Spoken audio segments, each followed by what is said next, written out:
People will be fighting with depression, with anxiety, and all these ailments, but they won't know. And because they don't know what it is, they won't be able to get help. In my books, I talk about how I struggled for 10 years.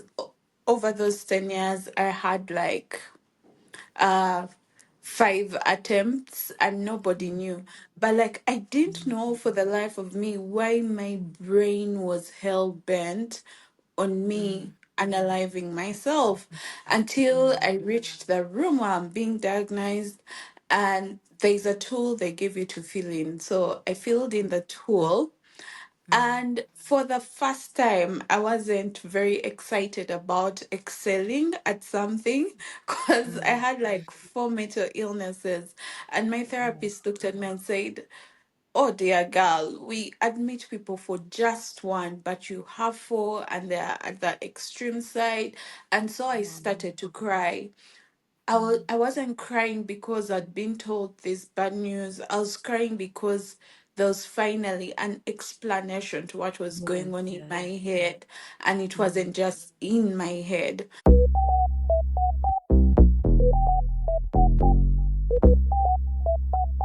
Karibu. No way. Musibire muta. Mwasibye mutya. Amahoro. Agandi. Bible. Habari gani? Muraho. Sangonini. Kopango. Odeo.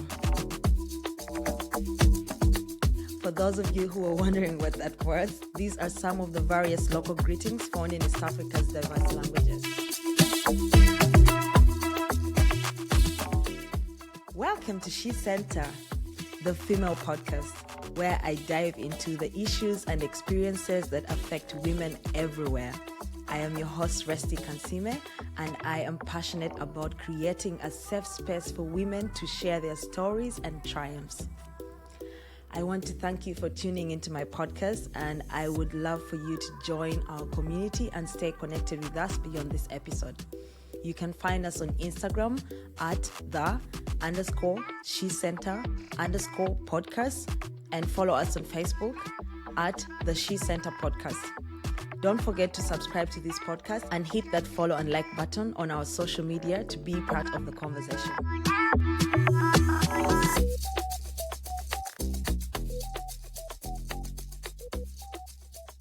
Hi there, welcome back to yet another episode of She Center, the female podcast. I am very happy to have you back here. Thank you for coming back once again. And for all the new listeners or people who are watching this on YouTube for the first time, welcome, karibu. Please stay, drop down and listen to all the other amazing episodes from amazing guests that I have had on here since 2023. I would say 2023. It's been an amazing season of my life, sharing episodes and listening to amazing women share about their experiences of what they have been through and how they can be able to use their stories to help other people out there like you. So this is your call to subscribe if you haven't already, especially on YouTube, because I am trying as much as possible to grow out there, and you just clicking on the like button or sharing or just subscribing, ringing the bell, you know, that bell thing where you get notified when a new episode is out every Monday, by the way. It goes a long way in helping me to get this word out there and to help me to grow. If you're new here, the She in She Center stands for Support, Heal, and Empower. And that is exactly what I am here to do, to support, heal, and empower people through stories.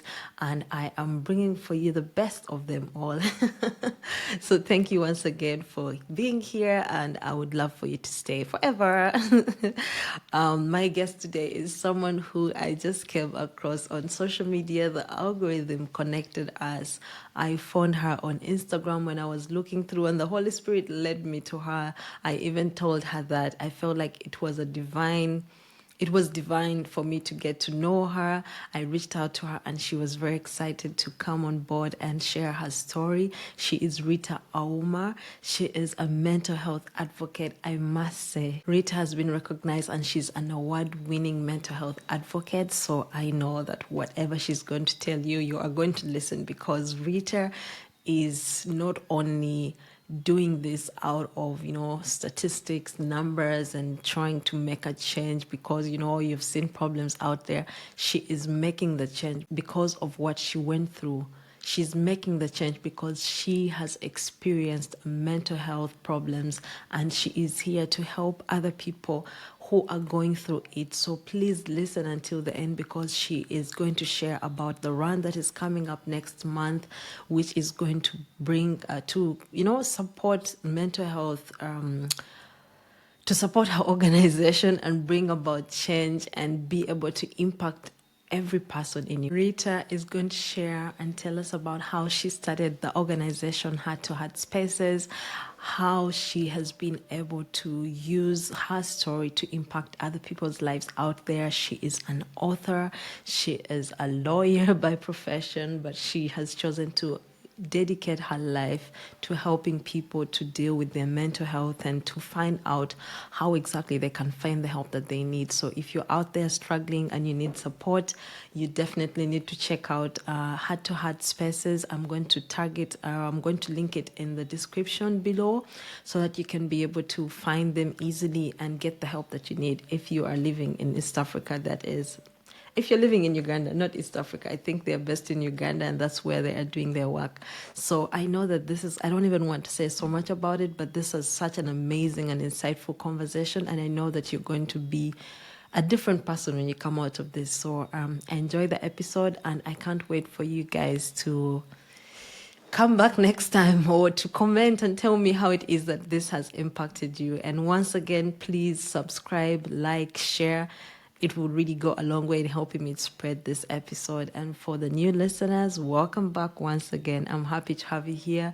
Rita, thank you so much. And I cannot wait to see how amazing your journey is going to be, because I know that, as you say, this is your calling and God is going to do amazing things through your life. So I'm very happy that you were able to accept to come onto the podcast and share your story with us. I don't take that for granted.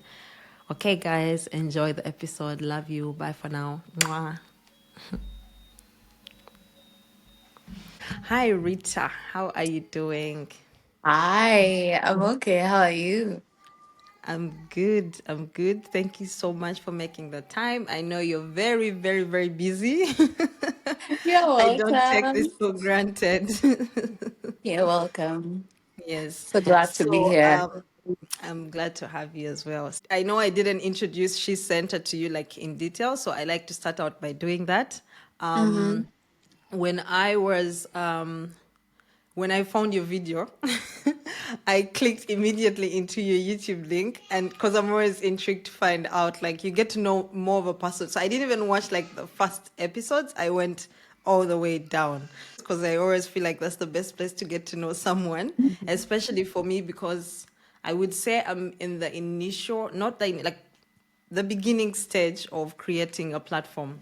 So what I understood, or how why I'm trying to relate it to you to be able to explain is in a state of confusion in 2020, I found myself searching for answers, like personal answers and questions of trying to understand myself, because for the first time in my life I was still. I had never like been alone for that long, and I was isolating alone. I was writing my master's thesis, and so for the first time I had to sit down and think and deal with everything that I'd been going through, and that brought back so many emotions and so many memories from being a child, growing up with a single mom without my dad, and high school, being bullied and everything. And I was in that state of, God, why did you let all these things happen to me? So I decided to start personal development, diving deep into the scriptures and reading books and watching sermons and all that stuff. And it hit me that while I was in Uganda, before I traveled to Germany for my master's studies, I was working in remote villages in Uganda under a USAID project. and we were doing school-related gender-based violence. We talked to a lot of teachers, parents, like women, basically young girls from like nursery who were facing trauma that was unimaginable. Like you can imagine like things where you're like, I don't even know how to help you. And the teachers are telling us, yeah, we have just let that girl stay with her dad because she's being abused and there's nothing we can do because we have nowhere to put her and all that stuff.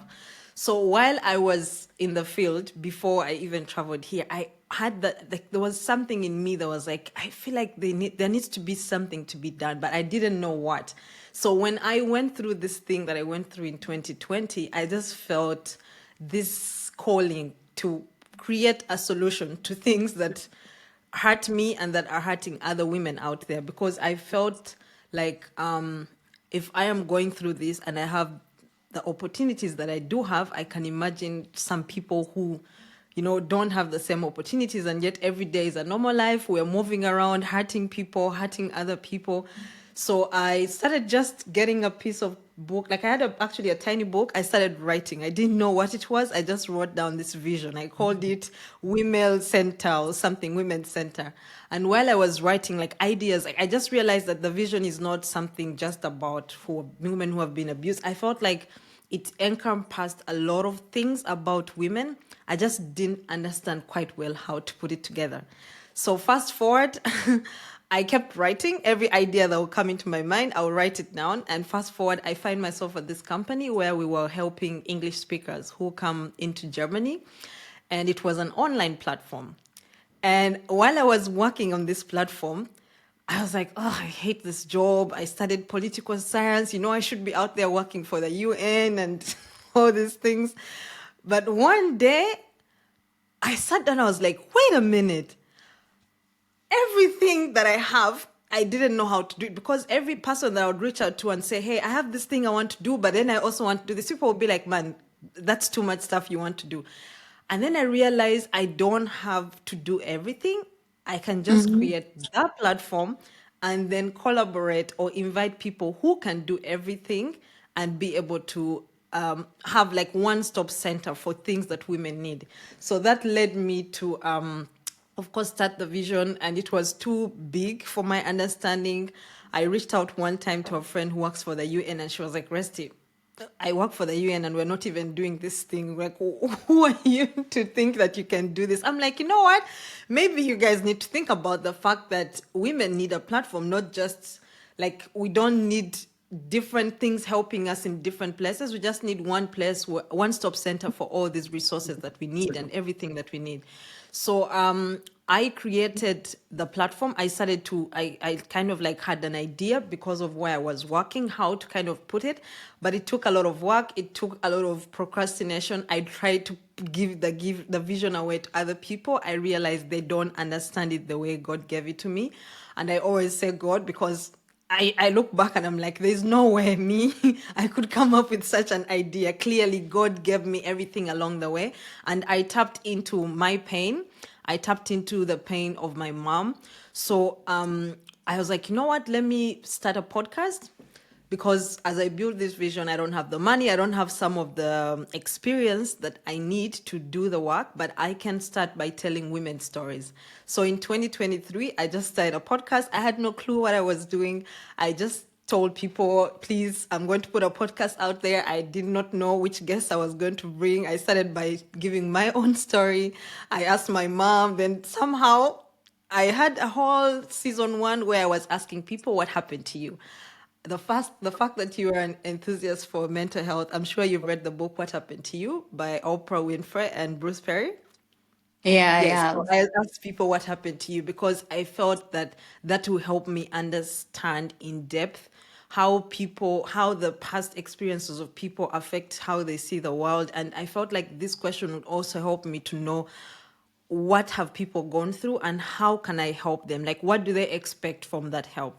So this year, which started last year, actually, I'm almost making 2 years of the second season. I'm asking, are you living in your purpose? Because I feel like it's also another way of tapping into someone's mind to find out, like, what do they think about purpose? What do they think? Why are they on this earth? Like, do they know why they're here? Are they still figuring it out? So in a nutshell, I hope I didn't speak for such a long time. That is No, you how that didn't. is Yes, that is how She Center came about. The website is done. I'm procrastinating. I'm sometimes a perfectionist, so I'm struggling with putting it out there for the world to see when I feel like it's not ready. But I've finally decided I'm going to do it.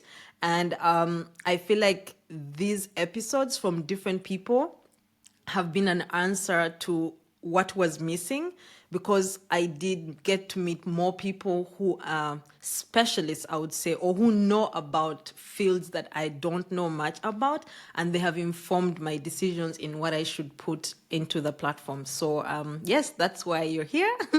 Happy to have you. So, you can, Thank if you have any you. questions regarding that, you can ask, but I would love for you to start out by introducing yourself.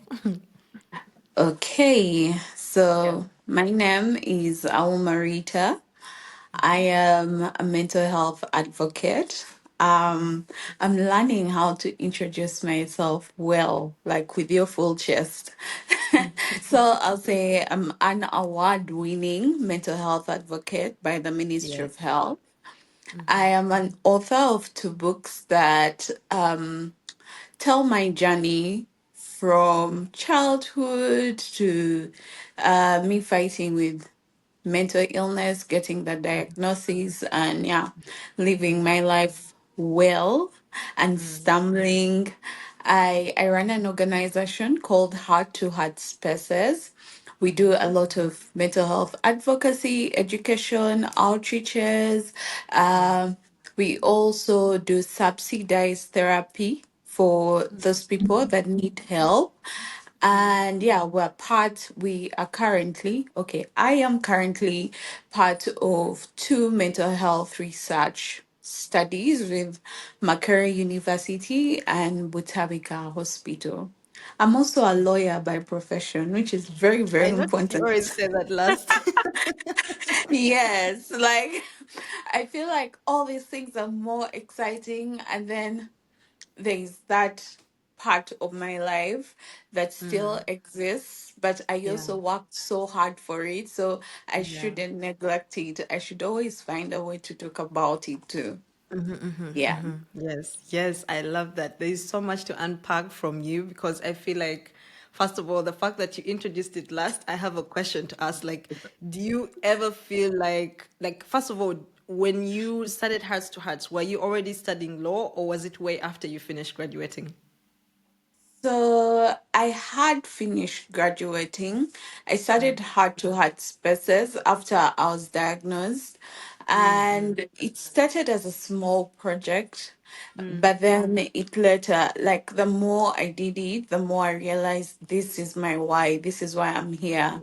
And even when I went to law school, I remember telling my parents, I'm going to law school because I need something that's going to challenge my Your mind. brain. Yeah. I'm those people who love a challenge, and like mass comm and all those courses didn't feel like it. But Yeah.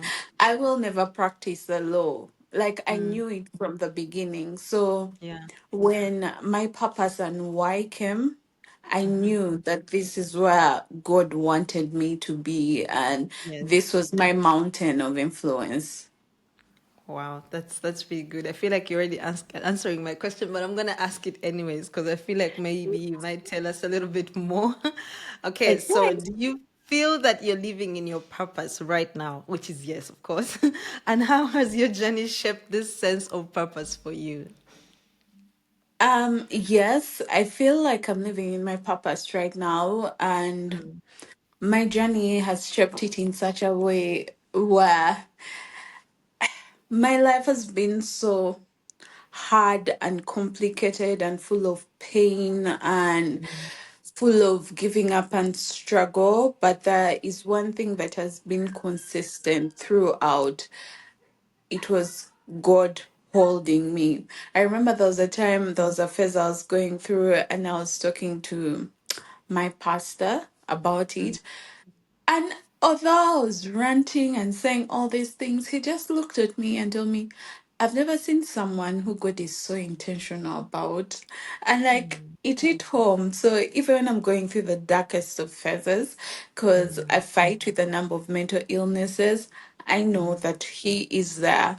And another thing that actually cemented my purpose. So I was diagnosed with different mental illnesses in 2019. And you try to live life, you try to cope, but the world isn't yet kind, or it hasn't yet adjusted to people who live with mental illness. So of course you give up, you crumble, you relapse, and you feel like I'm done, I'm tired. And I remember this is something that I've only told my partner. But I remember for the first mental health run I held, I was like, okay, God, I've done advocacy for 2 years. I've played my part. I'm tapping out. Like, choose someone else. I'm done. Like, if Yeah. this is the plot to the movie, let's look for another co-star for season 2. Yeah. And I remember I'm such a knowledge junkie, so I'd gone on the internet and I was now looking for information about assisted suicide. So I'd gotten all this information and I knew because I wasn't responding to treatment, I wasn't responding to anything that my doctors were giving me. So I knew I'd be a good candidate. So I went and saved up all this money. And I remember I was sitting and praying, and I'm like, okay, God, forgive me. This is the last thing I'm going to do for you. And he was like, do a run. Go do a run. And I got all that money, my hard earned savings. Like sometimes when I'm broke, I'm like, I would have bought dresses and shoes. And I got all that money and decided to do a self-funded run, which is so hard and so expensive. But something happened to me after that run. I remember promising myself, however hard life got, however difficult life got, I was no longer going to attempt to end my life. And it's been 3 years being attempt free, but I know like the turning point, the place where that came and happened for me. So it was like a sacrifice of giving to God. And it was like, yes, you'll still have these things, but as you wait for healing, I will constantly give you hope and give you the grace to look at the silver lining to stay, not just for you, but to also help others while you're in your journey to healing. Wow. That's such an inspiring story. And I spoke to someone, I don't know if you know Plants with Love. Is it Plants with Love? She's called Mhm. Divine. I talked to her while you were talking. I was thinking about what she shared. She said she was at campus, I think 2019 or something. And she was like, I can't do this anymore. Like, this is it. She planned a whole journey. She was like, I'm going to go. She checked online where you can easily die properly. She booked a bus, she bought a bus trip, a ticket to Kabale. She was like, God, this is it. Let me just enjoy one Mhm. more time. And I just probably throw myself over a cliff or something and just go in peace. And she said while she was there, she met a group of people who were enjoying themselves, and these guys could not leave her alone. She said they stuck on her. They were like, oh my God, what are you doing? Like they stuck on her for some reason. They refused to leave her. And she just kept saying, okay, tomorrow I'll do it.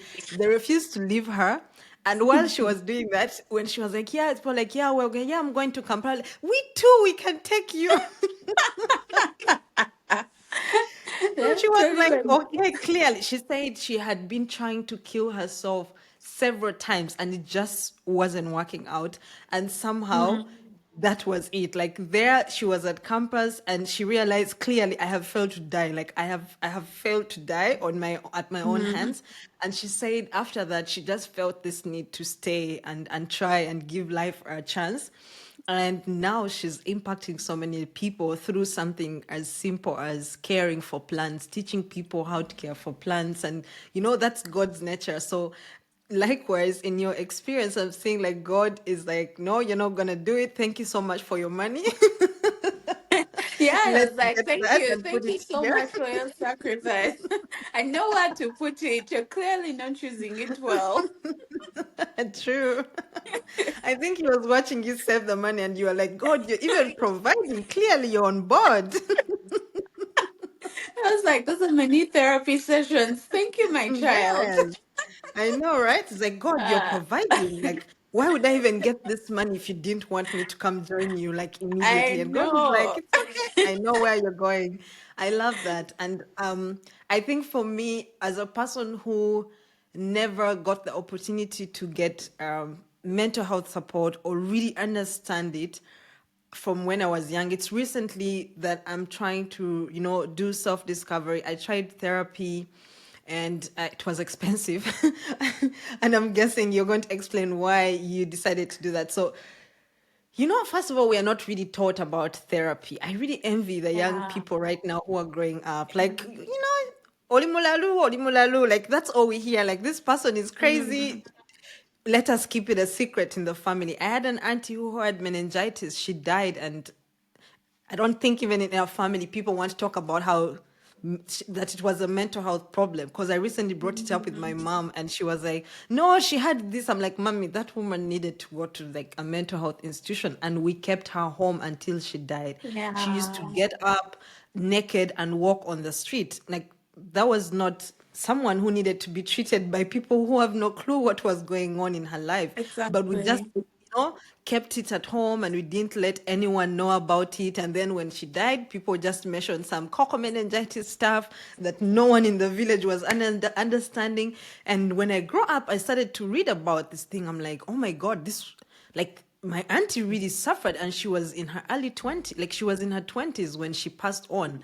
So Oh, it's something yeah. that I feel so bad about, the fact that we don't have, even up to now we're still struggling to put into words what we are suffering with. And of course I understand there are so many people who are also misusing, mental health Mm. and like, yeah, I'm this and this. So maybe where I'm leading to is, if you can explain to us with your experience and your work, how has the journey, like what kind of experience can you explain that you found with people? I know there's a difference, like I'm sure there's a correlation between age and accepting mental health, and because I'm guessing older people are not as receptive as younger people.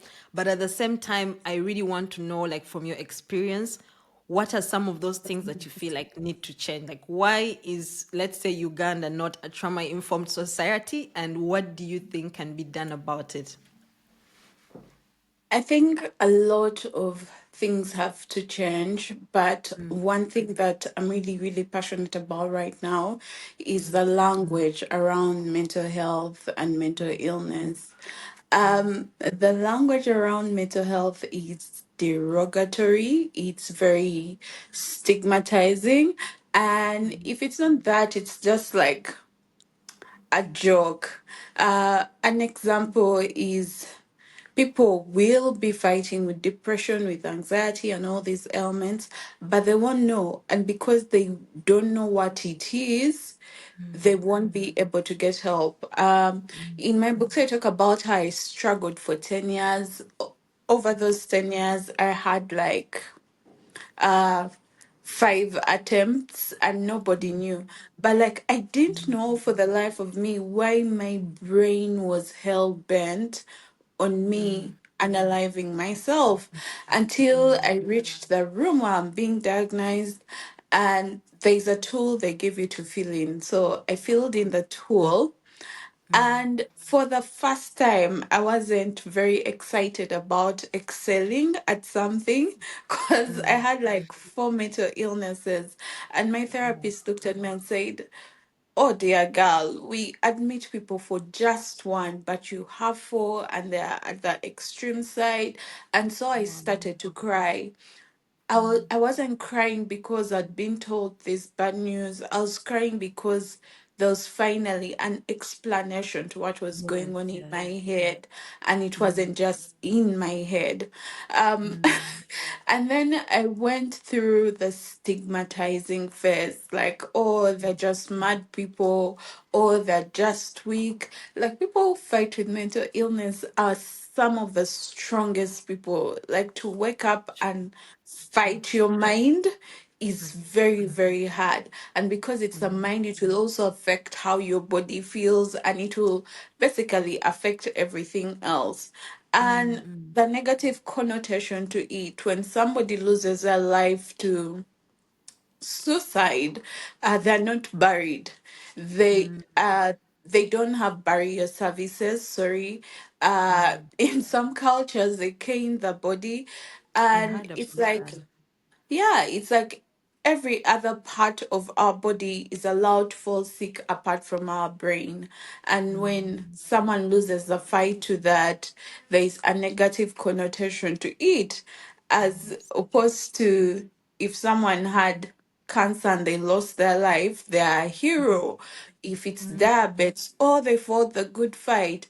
Yeah, yeah. so that stigmatizing Mm, situation around mental illness is still very strong. But then there's also the self stigma, because this is what society tells us. So we start to stigmatize ourselves. One of the mm, things I fought with is self stigma, where I'm like, it's me again. I'm depressed again. I can't ask for help, because in my head I'm like, people are now saying, for you, you're the one who's always asking for help. For you, you're the one who's always mm, posting you're sad. And it's a situation of, I would really want to be happy. I would yeah. really want to be happy, but my brain does not produce enough serotonin like Mm, it does yours in order for me to show up. So there are mm, all those things. And one of the solutions that I think is very, very important is to teach the children while they're still young. The yeah. way we were taught about the six killer diseases, that, oh, this is Mm, measles, we could sing it, we mm, could say, hey, that guy's stomach, kwashako, is the mm. way that is Yeah. the way that these things should be incorporated in our education system, so that if Mm, a child is depressed, he will have the language to come and say, oh, mm, mommy, I feel like I've been sad for more than 2 weeks. And the mm, parent will know how to help or how to take it from there. mm, mm, I keep saying, people keep asking if I'll write another book, and if I'm to write another book, what the next book could be. And I'm always like, it's going to be a children's book, because I need children mm. to understand these Yes, concepts yes. early. Mm, Another solution is for people to learn, to get that interest and learn about these things. If you're not interested in something, even though it's put in front of you, you won't pay any attention to it. You won't learn anything about it. So mm, in May, I had the opportunity to be called into different mental health spaces to talk about it. And mm, people kept going like, oh, the government isn't doing this, the government isn't doing that. But when you sit down on a personal level, as Rita, what am I doing? Like, yes. most of the things I learned were on TED Talks. I went to TED Talks and learned Mm, all these concepts. I mm, I read books and learned all these things because I had the interest. But yes. if you're simply interested in mimosas and sips, I don't That's even what know, you get. that's what you get. So Yeah. I think people need to be intentional about that. Mm, And there are a lot of organizations doing this work on very stringent budgets. So mm, if you want to give to an organization, please give to a mental health organization. There are a lot of drives to give to the cancer wards. Like, yeah. we have 3 cancer runs. People will go there to celebrate their birthdays. But you have these organizations trying to do this work with no money, and no one Mm, ever thinks about mental health, yeah. because it's not Mm, something that's in their sitting room at that moment. But when it mm, comes to their sitting rooms, then they look for the organizations to take care mm, of them. Yeah, yeah. so a little. thought process, a little love and kindness and intentionality can go a long way. Yes. Oh my God. When you were speaking, I remembered you said something in one of your videos that really made me understand my friend. So she has been going through like a really tough patch the last couple of years. And, she's just that person in the group who is always like, not like everyone is always like wanting to talk about her, let's find a solution for this. And I just never understood why she's like sometimes she just disappears and doesn't want to, to talk to us. And it turns out like she was like, I don't want to always be the problem. Like I'm Yeah, always the problem in the group. I don't want, people to be the ones to always discuss me and all. I relate when you say that it made me understand her more because for me I was thinking like why wouldn't you want the help? What's the problem with being the one who wants to be? Because some people are actually quiet and they're not bold enough to come out like you and speak out about what they're going through. So you should actually be happy that you have the confidence to say it so another person can think, oh, you mean I can also share this? And eventually I started to give her a space because I was like, okay, mm, now I need to know that I am the one to reach out to her once in a while and not for her to come to me and say, hey, I'm going through this. So I know that it takes in many cases what I'm understanding, it takes you to have to go through something for you to give the same grace to another person, because interestingly we even have religious leaders who don't get mental health, like they are preaching to you, telling you certain things that are not biblical, and they are covering it up with scripture and not actually yeah, going cause of the issue.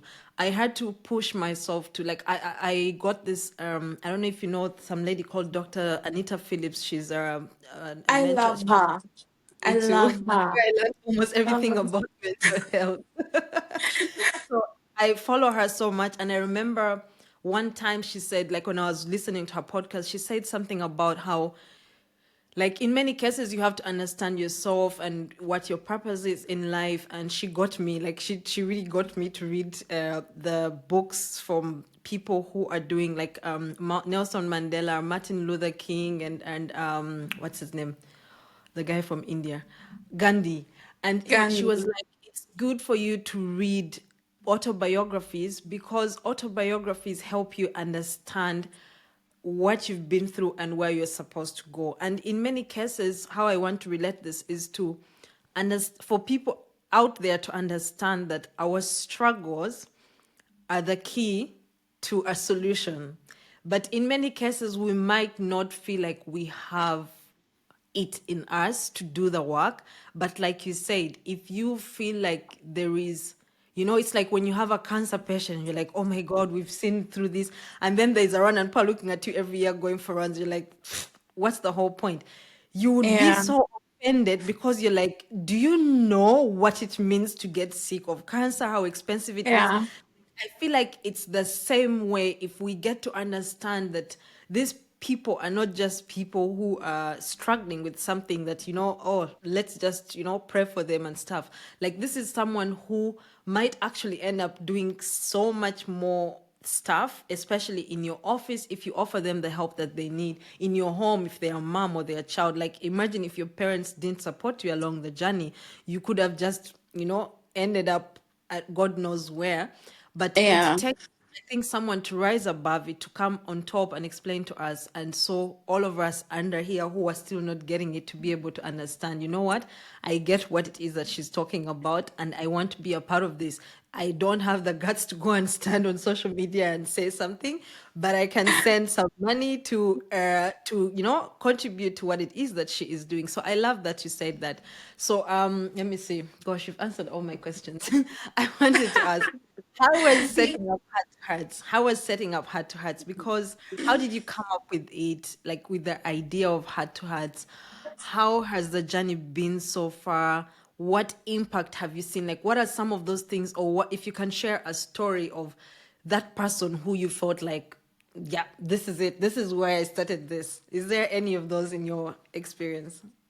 so I am I am the Yeah, the person. reason why I Yeah. am the person.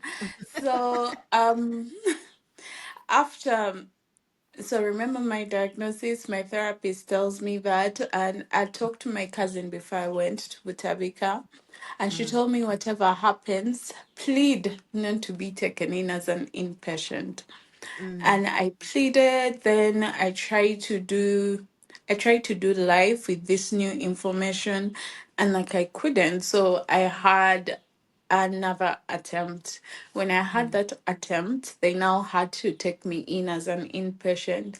And I remember my brother picking me. I was screaming, I was crying. I called my best friend to plead on my behalf, and it didn't work out. So I'm walking up the path of Butabika. And I remember telling God, is this how you pay me for serving you, for being a youth leader, for trying to do my life right? Is this how you pay me? And I end up in Butabika, and I found the kindest people there.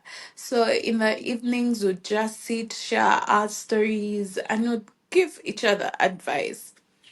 And we had this great fear for when we had to go back into the world, because we knew it wasn't going to be a kind place for us. So I remember sitting there one evening and saying, when I leave this place, I'm going to do something about this situation so that people like me can find solitude, can find company, can find safe spaces. So that's how I started Heart to Heart Spaces, creating safe spaces for people with mental illnesses. And then I noticed that these people don't have money to get the help that they need. So Yeah. that's how we started the subsidized therapy sessions. And then I noticed that even though these people go for therapy, they'll go back to their families who don't know about mental health. And then I realized, okay, awareness, advocacy, and education is very, very important. And that's how I started it, but I was doing it part time. So the money that would come from my legal job, I would put it into heart to heart spaces. And it took me a while, but at the beginning of this year, I just said, I think it's time for me to do this full time. There's going to be a price to pay. Like, I won't be able to get the things I normally want to get, but it's okay. Dresses. Man, those dresses, like you pass by it and you're like, okay, okay, let's go. But there's a Yeah. mind that I need to save. Yeah, Yeah. but I think there is always a price that we have to pay for our purpose, and most of us True. end up not wanting to follow our purpose because we don't want to pay Yeah. the cost. We want to be like everybody else, but God has put us on this world to be different and Yes. impactful in a specific sphere or a specific part. And if I didn't do the work that I do, a lot of lives have would have been lost. I know that I've helped over 400 people not end their lives to suicide. And Yeah. that's like impactful. Like every day when I give someone a little bit of hope, when I say, Yeah. hey, you're not alone, hey, you can push, like to me, that's it. To me, Yeah. that's it. And if this financial being financially uncomfortable for a period of time is the price I'm going to pay, that's okay. If stigma is the price that I'm going to pay, if people are going to look at me and don't want to associate with me because I have a mental illness, that's okay. But I'm making the path easier for the person who's coming behind me. Yeah. Yeah. Wow. Wow. That's really amazing. Thank you so much for sharing that. And my sister lives right opposite Butavika.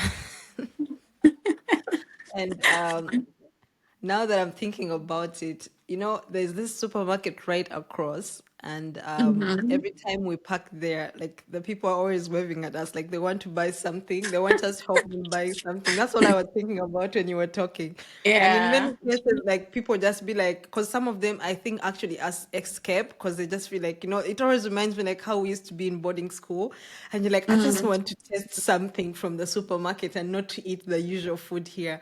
But Yeah. as you were speaking, I had never, maybe I have, because my sister has lived there since last year, but I don't think I'm ever going to see them the same way now, because I've talked to someone who has been there, and that could as much be you right now. Mm. Because in many cases, when we see someone in a situation, we just exclude ourselves from it. You've never been inside. I have been inside Butavika for outreach through my church that I was part of when I Mm. was living in Uganda, and we went in there, we were hanging with the people, but there was this fear, you know we had towards some, and there was this surprise every time we met one inmate who was speaking, so because there was this idea that every person in there is just going to hit you, and throw I stones at know. you or hurt you.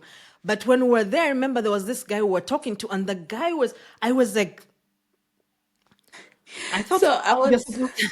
so I was in the private wing, and after that fear and getting over it, there Yeah. were lawyers, there were civil engineers, there were Yes. people from government, and they're Yes. just people who are just Exactly. sick. And Yeah. I know the movies have also not done a good job at displaying how mental illness looks like. Like if she's bipolar, she slashes your tires. Like we honestly Mm, have no time or energy to slash yes. your tires. We have other things going on in our lives. Yeah, I so know, the right? movies, yeah, Yes. yeah, so there is a narrative that has to Mm. be changed and needs to be Yes, that's very changed. true. That's very true. I like that. And I think for me, it's also something that is a learning curve for me, because I have been inside there. My mind was changed because I did find people who were not what everyone was saying is, people who go to Mm, Butabika. And I do have a former classmate, like I went to school with her in primary school, and she's always sharing how she feels cold as well, because she ended up there at some point because she was on the streets and they had to take her in because she lost her child and she was abandoned. She didn't even get to bury the child, and she ended up going, she just lost it and something in her snapped, and she went onto the street and ended up in Butavika. And she came out, she's now out, she's working. And I remember her sharing her story in a group chat for my former schoolmates in primary. And one girl who had gone through what she went through, who also lost her child, goes like, oh no, me, I'm not like you. Like, my situation is not like Butabika bad. I'm like, at that time I had been informed like about mental health. Like I had read some books for me to understand that you can't lose your child and be okay for it to even get to a point of telling your friend who had it worse than you, only because maybe you had more opportunities. Like she was saying, mm, she has community. This girl didn't have that. And I felt really bad. But then at the same time, I was like, I feel sad that that's how she sees herself, that yeah, she's okay, and yet she also needs this support that we are trying to offer this girl, because we were trying to raise money for her to get therapy, and she was telling us she doesn't need therapy because for her she's okay, like she didn't go to Tabika. So it was quite sad. So I want to ask one question before I ask my final one. I asked earlier what your challenges have been. What I understand is, I know it's even this is the struggle that I've been going through with planning to start She Center, because I feel that sometimes it's easier. I do understand that the struggles might be like, maybe the project that I'm starting might be more for the elite people who know how to use their mm, phone. I remember one person who was helping me to read through my proposal and my project plan was like, what about the person in the village? And that's the thing, that's where my story started with She Center. Like I met this girl, mm, I met two girls, one of them was being abused by her dad. Teachers were not doing anything to help. Her father was she's still staying with him. The community leaders, RDC, local council, they were telling us we have nowhere to put this girl. If we take her away, then the father is going to abuse the siblings who were younger, because she had two younger sisters. And I was like, Mm. how is that okay that our government knows this girl is suffering and they can't do anything? And then I met another girl who was a young adult, not actually young adult, a teenager, dropped out of school because her dad refused to pay school fees for her. So now every time I'm thinking about it, I was like, so I want to help. Yes, the project is going to be online because I feel like I can reach many more people. How, in your experience, have you been able to reach that person who is probably not doesn't know how to use their phone? Like, what are some of those things that you've been able to do to reach that person who is struggling with that thing? Because I know maybe you can make content, yes, it's universal, but guys, some people in the village really don't care about luzungu. They're like, oyo mwana muyasoma nnyo, let us not watch this content. Maybe your experience is something that could also help me. That's why I'm asking, because I do understand there's already a lot of plans that I have in place to help this person. But I want to hear from you with regards to mental health. How have you been able to help that person in the village? So I make content on my social media pages, but one of the things that we are intentional about as heart to heart spaces is community outreaches.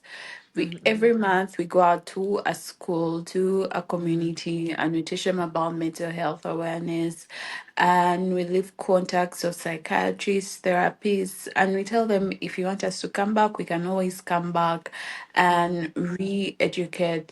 Yeah, so and it's one of the things that we were intentional about this year, that we go beyond Kampala, because the conversation around mental health is mostly centered in Kampala. The conferences are in Kampala, all these projects are in Kampala.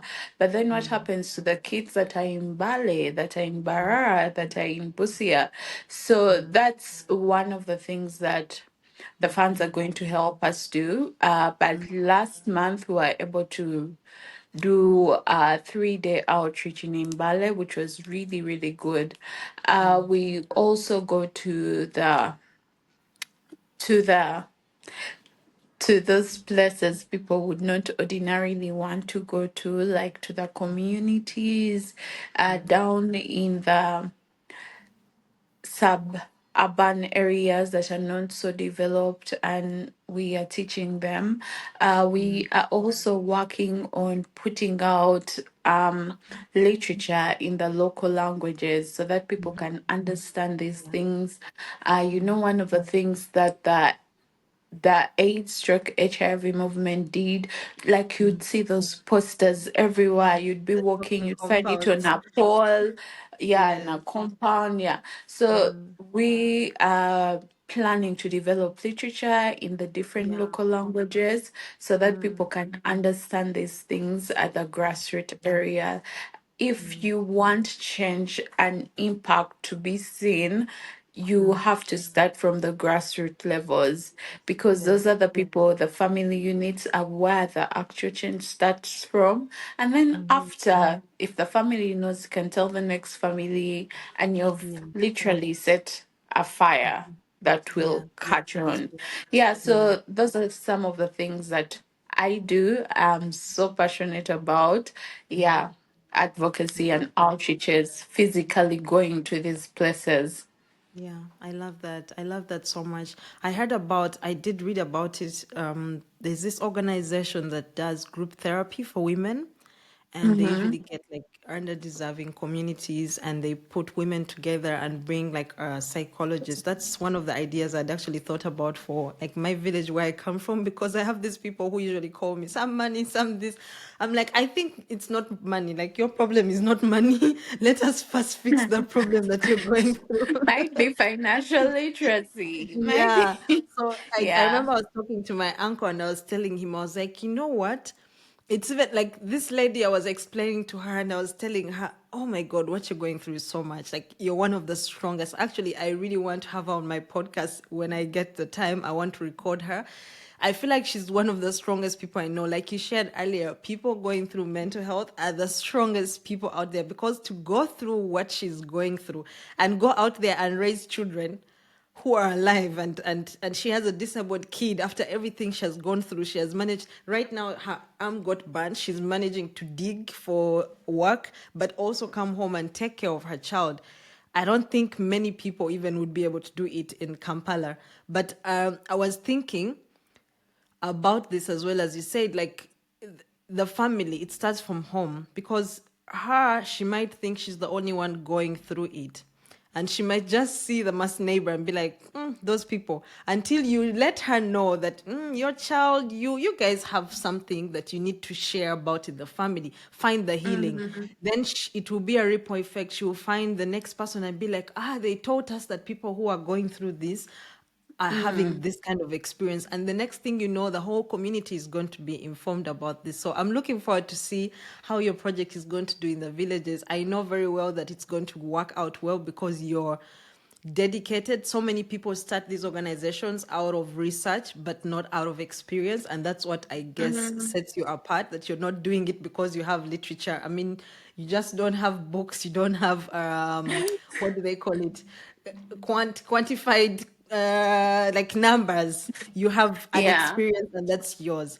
I'm reading the book, The Body Keeps the Score. I don't know if you've read it, and it Yes, I is am. blowing my mind. It's blowing my mind to understand how trauma can really live in your body for so long, to get to a point where you're 50 and you're just finding out that that one small thing that happened is the reason why you're trying to cut yourself right now. And for Yeah. many people, they don't ever get the opportunity to find out what is it that happened. Because I read a part where this lady was 35 and she had no clue she had been abused by her father when she was young, and it took a conversation with her, with a psychiatrist, for her to be able to find out, wait a minute, I think this thing happened to me as well. And now she wasn't understanding why she's doing the things that she's doing. So mental health is Yeah. really important, man. I wish people could really read that book. Actually, you should get it and keep it into bite-sized content for people. I really feel like people need to understand that. All right. Do you have anything you want to say last? I have a last question that I want to ask you. But if you have anything that you want to say, maybe you can talk about the run, and anything else that you want to say for anyone listening out there. So first, to the people who fight with mental illness, you are not alone.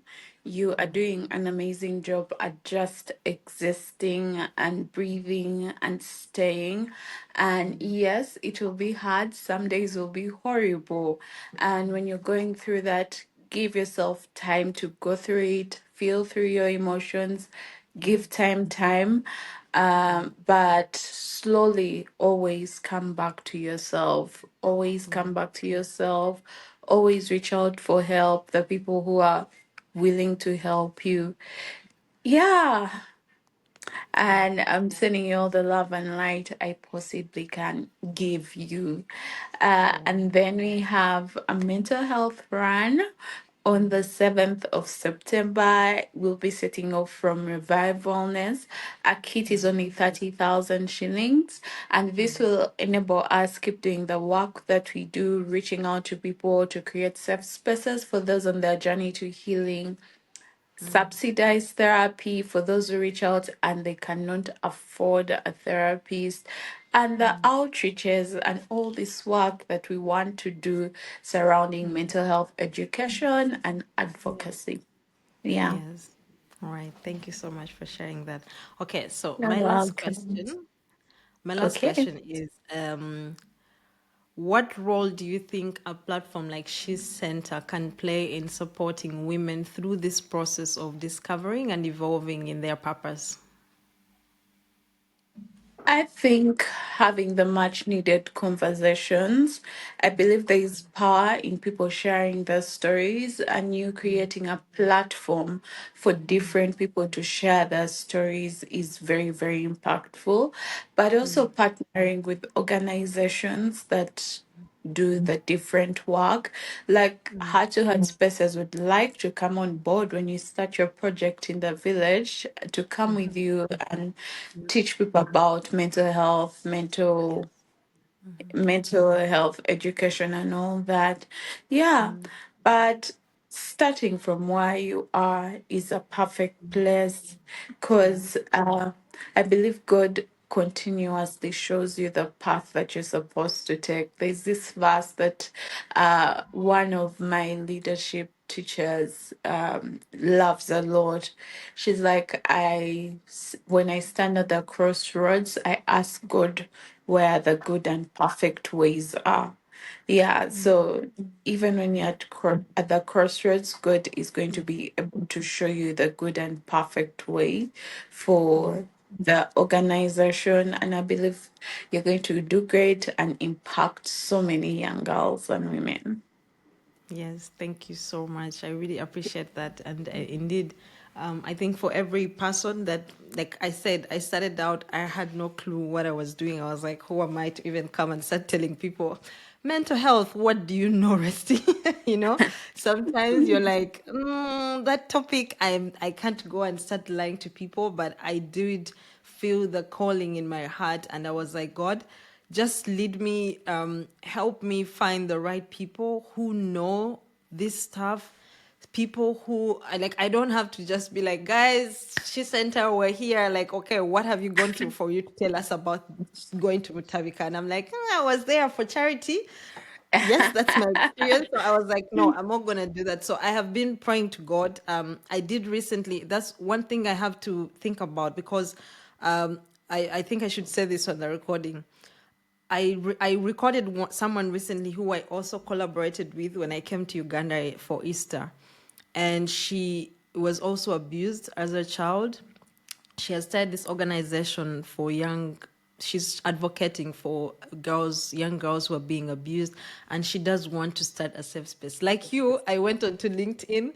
I was like, God, lead me. Who am I interviewing today? And this girl just showed up, literally the first person I saw, and I was like, hi, I would like to interview you. And then when I got to know her, I'm like, oh my God, wow, what a story. So when I went to Uganda, I joined her on one of her outreaches. So she goes to schools and talks to the kids, educating them. She also has like the talking compounds she has created in the schools for kids, what to do, what not to do, you know, those bad touches and all that. She's trying to make it a little bit more relatable because she went through it. Mm, And I remember recently, she shared on her status that she had been contacted that there was a girl who was being abused by her dad, I think was stepdad. And I remember wanting to follow up. Like I had, because I have seen this before in the village and I had no opportunity to help this girl. I can never find where she is. I'm guessing by now she must be, that was 2016. She must be an adult who is probably out there really doing things and the community is looking down on her, not knowing that they didn't help her when she needed them the most. So she took a picture and said, this girl needs help, guys, we need to, go to police and this. So I asked her after. She was like, yes, we found out she had been abused by her dad, and we have put the report in the police. And I'm like, so what next? Like, have you thought about what's going to happen to this girl? Okay, the mom will break up with the guy or maybe give him another chance or confront him. What have you done to help this kid mentally? Like, do you realize what she just mm, experienced? What her family has mm. experienced is such a big thing. So I don't know if that's something that you have considered to collaborate with some of these people who actually sometimes have not thought beyond what a traumatic experience like a rape can do to an individual when they have become an adult. Is this something that you have? If I find out about such people, can I refer them to you? What do you want to say about this? Sure. So one of the organizations we partner with is Frauen. Yes, And I have heard whenever that. we hold an event or something, we are intentional about giving to Frauen Mm, because they do a lot of therapy sessions for people who have been abused. I have mhm, mhm, attended one as a speaker and as someone who experienced sexual assault as mm, the environmental factor that eventually affected my mental health. So mhm, yes, we do that, and I'm always willing to talk to these people. Yeah, mm. but like Yeah.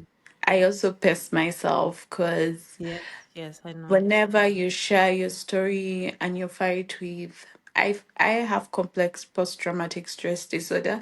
Sometimes Mm, it's a trigger, and what my psychiatrist and I have agreed on is to pace myself because I mm, won't be helping anybody if I'm mhm. constantly relapsing.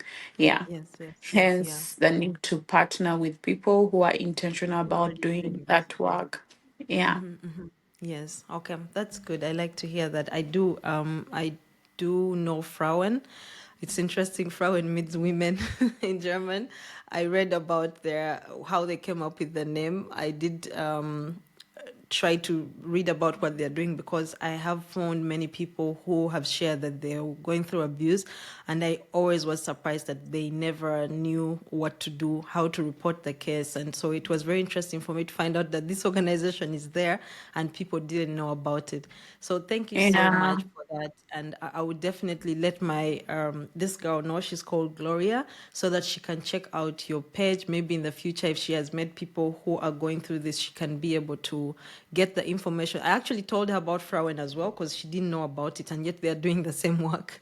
So Mhm. hopefully she can be able to also learn from that mental health aspect and not just the advocacy for people who are going through this. Because the fact is, like, as a lawyer, I know that when it comes to rape and sexual assault, the onus is on the victim to prove that this happened to them, and that's a very hard place to be. It's really triggering and all these things. So people would Yes, rather not.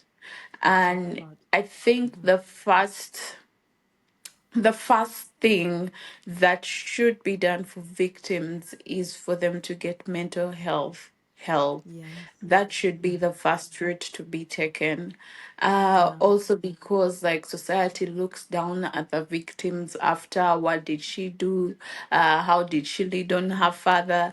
The questions are always on the victim. So Yeah.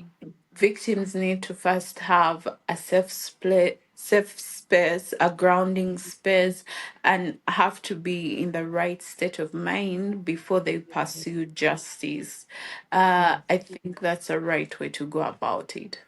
Yeah, me too. I think that's definitely the right way because you can't make me repeat the same story over and over again. And Uh-huh. you ask me Uh, questions like I'm telling a lie.